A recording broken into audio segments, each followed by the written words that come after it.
Mahirap graba, magdala dito. halubla. Si Sister Lani magdadala. Mabigat. Ito na magdadala. Mabigat po yan, mabigat. Kayo magagaan na lang ang mga dinala. Kasi ito po mga kasama ko hindi po sanay magbuhat ito. Anyway, ayan, so lahat po masaya. Sa panahong ito, nakapaskuhan. Pero marami po malungkot. No, yung mga walang jowa, walang asawa, yung mga malungkot kasi malamig. Malungkot. Ang Pasko. Malamig. So, ito pong talagang Pasko, ito pong mga panahong ito ay talagang lagana po yung espiritu ng ang saya, espiritu ng pagbibigayan, espiritu ng pagmamahalan. Ito yung mga panahon na yung magkakagalit, nagkakabati-bati. Amen. Baka po Amen. may magkakagalit dyan, magbati na po kayo. Bati-bati Yung, lang. Bati-bati. Yung ibang mga hindi marunong magbigay ng regalo, nagbibigay ng regalo kahit ano lang, di ba? Kasi magpapasko, di ba? Yung mga kuripot nagiging galante, no? Kahit konti lang. Kasi nga magpapasko no? Pero yung ito rin yung mga panahon. Ito ba yung naaabot ba to ng Shopee? Yung sa kabilang bundok, dito yung parcel mo! Gano'n, no? Oh, dito kayo. Insan, dito kayo. Oh. Dito kayo. Di ba gano'n? Di ba meron gano'n napapanood tayo? May mga napapanood kami, sumisigaw sa kabilang bundok, ito na yung parcel mo! Gano'n. Okay na dito, narinig naman. Oo, narinig naman. Paupuin natin ito pagudto. Umalis ka kanina, magkakainan. Umalis ka. Sino po gusto makatanggap ng regalo? Ito yun, naupo na dito. Amen, amen. Mamaya may regalo ka. Sino ang gusto makatanggap ng regalo? Amen. Amen. Ako din. Regalo gusto nating matanggap yung mga bagay na maluluma, masisira, mawawala. Yun yung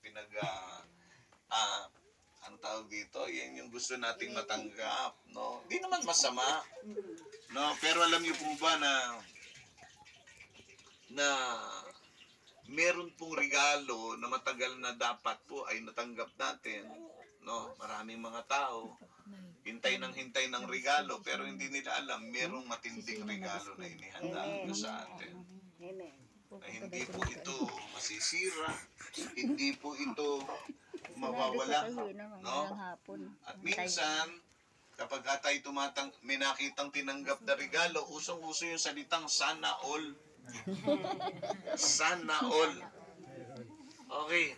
So, ngayon pong umagang ito, hindi ka man sumana all, no? Pero kung bubuksan mo naman yung sarili mo, tatanggapin mo to, all tayong tatanggap.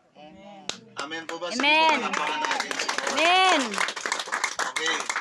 Ngayong Kapaskuhang ito, nawa, ay matanggap natin talaga yung dakilang regalo ng Diyos na matagal na po niyang ibinigay, no? Kaya lang, hindi pa lahat tumatanggap, konti pa ang nakakatanggap. Amen. Yung iba, akala lang nila tinanggap nila, no? Pero ang totoo, hindi pa rin po nila nai-enjoy, mga kapatid, no? Gusto ko pong i-share sa inyo yung dakilang regalo ng Diyos. Sino ready sa dakilang regalo? Amen. Hallelujah. Okay. So ano ba yung regalong ito? Tutulungan po tayo ng salita ng Diyos sa isang pamilyar na talata sa Biblia. Ang sabi po ng Bible in John chapter 3, verse 16. John 3:16. Mali pala yung Bible ko. John chapter 3, verse 16. Ganito po ang sinasabi. Okay po ba yung boses ko? Maliwanag po ba ako sa inyo lahat? Opo. Okay, salamat po. Sabi po ng Bible, sapagkat John 3:16. ganito ang pag-ibig ng Diyos sa mga tao sa sanlibutan. Kasama po ang balagbag dito. Amen. Okay? Kaya lahat ng mga nakatira dito sa balagbag, kasama po dito, no? Amen. Sa mga tao sa sanlibutan. Yes. Amen. Ang sabi, ibinigay niya ang kanyang bugtong na anak. Narinig po ba ninyo yun? Amen. Ibinigay niya, sino nagbigay? Ang Diyos. Sino ibinigay? Jesus. Yung bugtong na anak, yun po yung regalo. Ito, gusto niyo matanggap na regalo to? Okay.